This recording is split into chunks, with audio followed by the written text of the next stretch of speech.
After Stig Admundsen works on the God of War series, he left Sony Santa Monica to join Titanfall developer Respawn Entertainment in 2014.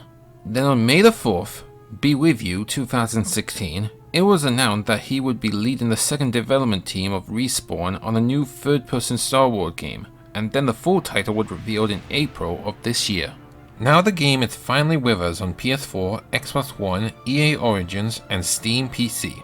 But will you find the Force strong with this one?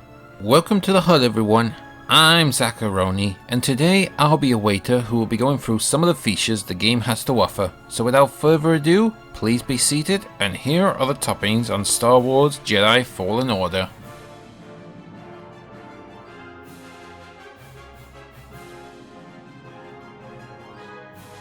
A long time ago, in a galaxy far, far away, the Jedi had protected the galaxy from the dark side of the Sith and the Separatist droid army during the Clone Wars. But then the Empire came and started hunting down every last Jedi in the galaxy, thanks to the most powerful Sith Lord, Darth Vader. Now it's 5 years later, and we are in the shoes of Kyle Kestis, a young Jedi Padawan who is secretly working as a scrapper on planet Bracca. But after the Empire discovered him, he is saved by Kaya Jenda, a former Jedi who had broken away from the Force after the Empire took over the galaxy.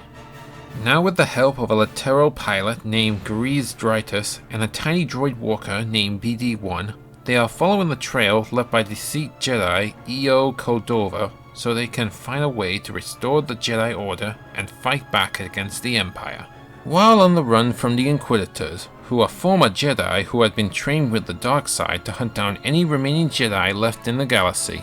Plus, there are echoes to find that reveal inside story of the planet paths he's on, and he'll have flashbacks from his Jedi training with his master, Jaro Tapao.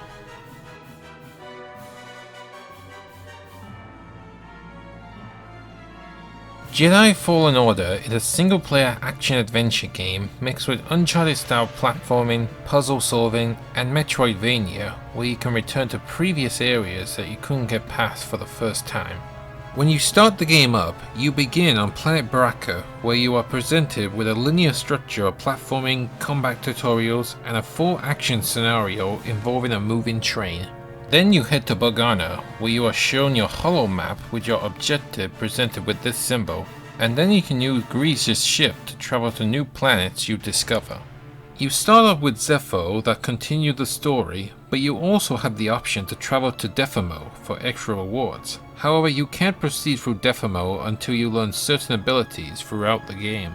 Plus, there are chests to find that will give you new paint jobs for BD-1, clothings for Cal, parts that you can use to customize your lightsaber, and optional boss fights that are more tougher than the main bosses in the game.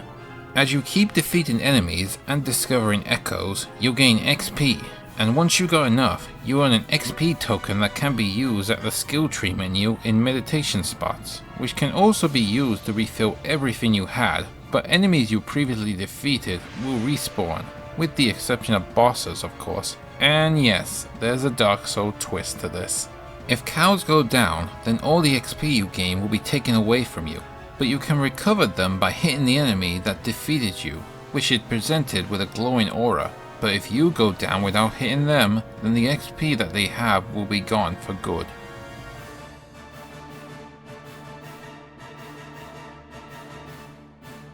From the wild greens of Kashyyyk to the canyon ruins of Defimo, the game presents itself with realistic 3D graphics that are powered by Unreal Engine 4, which goes up to 4K, running at 60 frames per second, with loading times lasting around 10 seconds. However, it's worth pointing out that the Steam version I played slows down and sometimes freezes in certain moments, and that's probably have to do with the DRM of this game. So here's my advice: if the game starts to slow down, stop your character for a few seconds until the game runs smoothly again, which probably works for me really. The iconic soundtrack for the franchise is composed by Gordy Hobb, who did the score for the Old Republic and EA's Battlefront 1 and 2, along with Stephen Burton, who did the score for Call of Duty 4, Titanfall 1 and 2, and Apex Legends, which is all done with the London Symphony Orchestra and the Bach Choir. For the voice cast, it featured Cameron Morrigan as Cal, Deborah Wilson as Kaya, Daniel Roebuck as Grease, Tony Amendola as EO, Trevitt Williams as Jiro, Elizabeth Rowan as the second sister, and Ben Burt as BD1. Hey, gotta shout out the actor who played the droid who can't talk, really. And speaking of shoutouts, Forrest Whitaker, who previously voiced Saw from Star Wars Rebels, reprised his role in this game as well. As for options, you can alter the music, sound effects, voices, and the game's volume from 0 to 100. Set audio output from stereo speakers to headphones or surround 5.1 or 7.1. Set dynamic range to default midnight or studio reference. Adjust the brightness of the game. Change the text language from English to 13 others, which includes French, Spanish, and Polish. Turn subtitles on and off, which you can change the scale of it from 5 to 15, and the letterbot opacity as well. While PC player can change the full screen to Windows or both. Set resolutions from 1024 to 3840. Set the max frame rate from 30 to 144. Activate VSync and dynamic resolution scaling, and set the graphics quality from medium or epic, or customize your own from the visual effects to the quality of textures and shadows.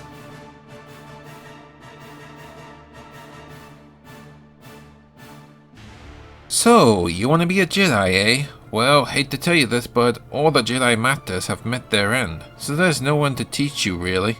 But luckily, you got me. So listen up, young Padawans. For traveling, you can jump, dodge roll, wall run on flat surfaces, and slide down on slippy terrain. You can climb on surfaces that got grass on them, but you must press a key or trigger to prevent yourself from losing a grip when you first make contact with it. But as you explore the galaxy, you run into threats like stormtroopers and space creatures like bogglings and huge spiders that can attack each other, if you decide to keep your distance until the coast is clear. So your main weapon is the lightsaber, which you can use to attack enemies and block incoming attacks, but if you block at the right time, you can instantly counter-strike and deflect blasters right back at them. But don't be blocking too much, otherwise Cal will be stunned and he'll be wide open to attacks, and you'll know how close you are to this with the grey bar displayed underneath Cal himself. Each enemy you face will have a health bar at the top of them, and another bar for how long they can hold up before they are wide open. However, it's not just the lightsaber you need to use, you also got the Force as well, where you can slow down enemies, push them back, and you can pull them towards you to finish them off, or just throw them at enemies. But you must keep an eye on the blue bar underneath Cal's stamina bar that will deplete every time you use the Force, and it will refill when attacking enemies. Cal's health is displayed at the bottom left corner, but you can refill it by calling BD for a stim, but you can only use a set number of them, which is displayed next to the health bar, and you can find extra stim hidden in the environment. Plus, you can upgrade BD to ride on rails up or down, and you can hack into Imperial droids to fight for you, if their health is low of course. For leveling up Cal, you have 3 skill trees that are connected to one another. Lightsaber for new attacks, Force to increase Force powers and the Force gauge, and Survival for improving counters and increase health. Finally, at the start of the game, you can pick from 4 difficulties that change the gameplay of parry timing, incoming damage, and enemy aggression. Jedi Knight will offer a forgiving parry timing and less damage and aggression from enemies. Master is your standard mode, while Grandmaster is the opposite of Jedi Knight, demanding perfectly timed parries and quick instants from enemy attacks. But for people who just want to experience the story only, then there's Story Mode, where you are given unlimited good parry timing and enemies do less damage and are less aggressive to you.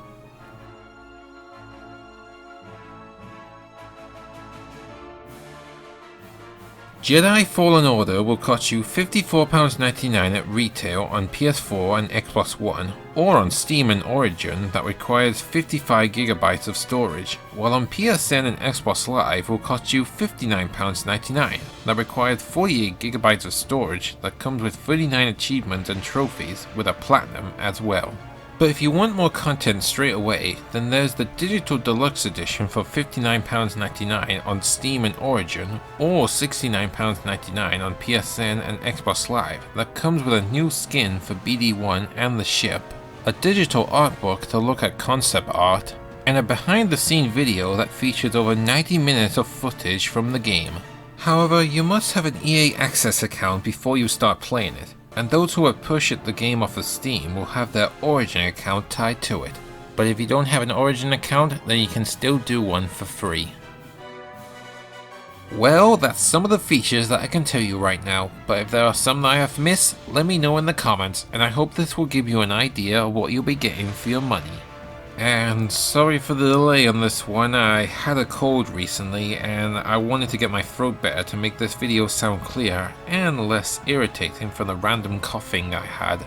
But check back with me later and I'll tell you what I think of Star Wars Jedi Fallen Order in a second helpings video.